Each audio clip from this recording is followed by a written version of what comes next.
Everybody, Cam Sweet here from the Garage Connection. We're going to do a quick video today on how to check that your machine is putting out the right hydraulic pressure.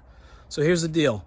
I went to move the FF12 out of the garage and it wouldn't turn, it wouldn't skid the tracks. So you could push the levers, but it wouldn't do anything. So I finally got it out of the garage and we're going to go ahead and do a pressure test on the system and see if this is putting out the right hydraulic pressure. The first thing I did, I disconnected one of the hydraulic lines. Unfortunately, because this has the bigger aux lines, I had to disconnect one from the cylinder, okay? So as you can see, the boom's on the ground, everything's on the ground, the blade's down, right? Nothing's gonna move. I went ahead and popped this one off of the bucket curl, and I attached the pressure test gauge, and these are available at the Central Digger Supply Shopify website. So I went ahead and attached this gauge. So what we're gonna do, we're gonna fire the machine up. We're gonna go ahead and pin one of the levers completely as far over as it goes. And we're gonna see what kind of hydraulic pressure that we build. Fire it up.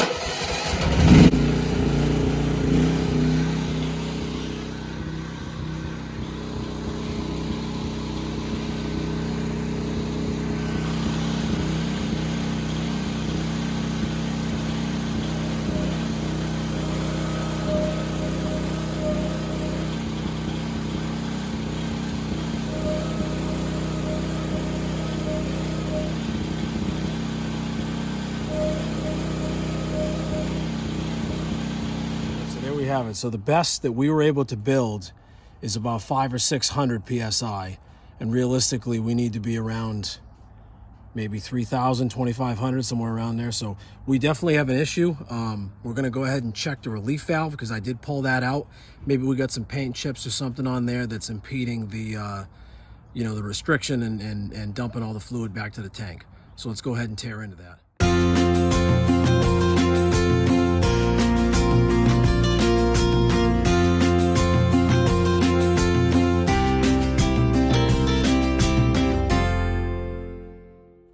All right, so what we're going to do now, we're going to make sure we got no pressure on any of these DCVs, and then we're going to go ahead and crack this relief valve loose.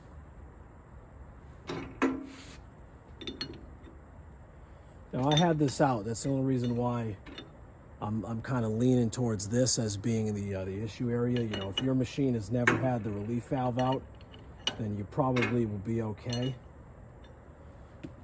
But I'm thinking maybe some debris got down in here and it's causing it to hang open. All right, so by the looks of it, let's see if we can go ahead and focus on that. So by the looks of it, it looks okay. I don't think we got any debris on there per se. But you know, there's always a chance that the O-ring had some fouling on it or something like that. So what we're going to do, we're going to go ahead and clean up the seat of this. We'll run it back in, and then we're going to fire the machine up again and see if we still have the same issue. Okay, so what we're going to do, we're going to fire the machine up again, and we want to see this needle come around to maybe 2,500. Basically, completely opposite is where it is right now. Again, all I've done is just cleaned up the seat and then put the relief valve back in. So let's see what happens.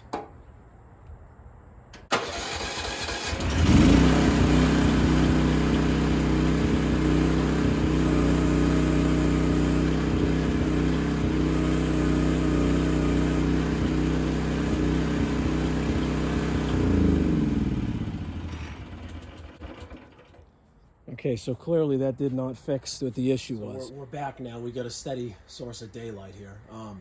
So yesterday, what I did is I cleaned up the seat of the relief valve, and I double checked and really made sure everything was tight and how it was supposed to be. And I cranked down on these 3 studs that run all the way through the valve body, and they were pretty loose. So doing that, what I'm going to do now is basically I'm going to put the machine at a 0 psi setting, and then we're going to go ahead and adjust the relief valve the way it's supposed to be adjusted, and show you how that's actually done. So the first thing that you want to do, if you're ever going to be setting a relief valve on any hydraulic system, the first thing you need to do, aside from asking yourself, am I capable of doing this, is you want to back the relief valve all the way off. Now in this machine, all I did is I backed off the center nut to the locking nut here and the center plunger all the way off. So now the spring tension is completely released off the unit. So right now, if I fire the machine up and I make a movement, there's going to be no restriction to flow, which means there will be no pressure. So the machine's not actually going to do anything. So what we're going to do now, I'm going to fire the machine up and I'm going to pin one of the levers all the way over. And we're going to watch this gauge, and you'll be able to see as I tighten down on the pressure relief valve, the hydraulic pressure is going to start climbing. Now I'm going to set it around 2,500 PSI. Some of the manuals I've seen, that roughly translates to the max system pressure that they say in the manuals. But you know, use your own judgment. Also, don't touch this if you're not comfortable. Also, if you kill yourself, it's not my fault.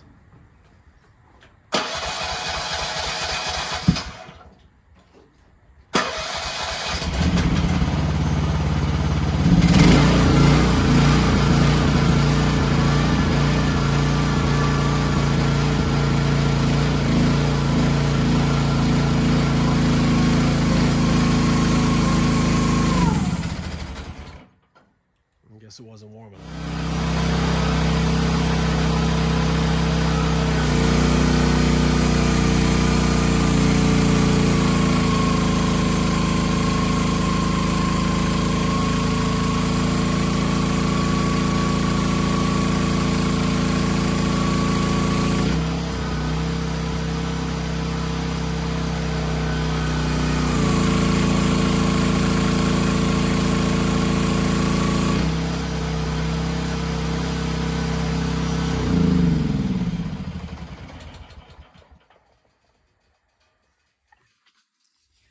Now the last thing we have to do, and this part's extremely important, you want to go ahead and put your Allen key inside your set point. This is your setting of the relief valve.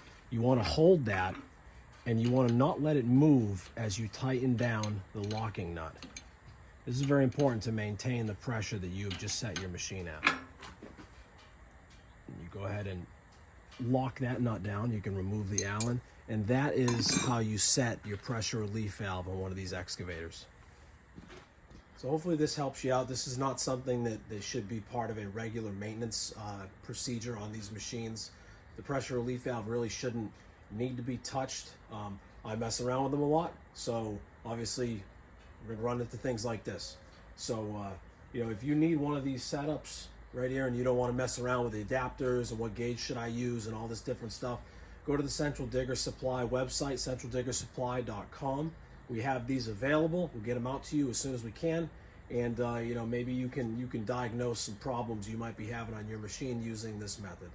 For now, that's going to do it. Cam Sweet here from the Garage Connection. You stay on those projects.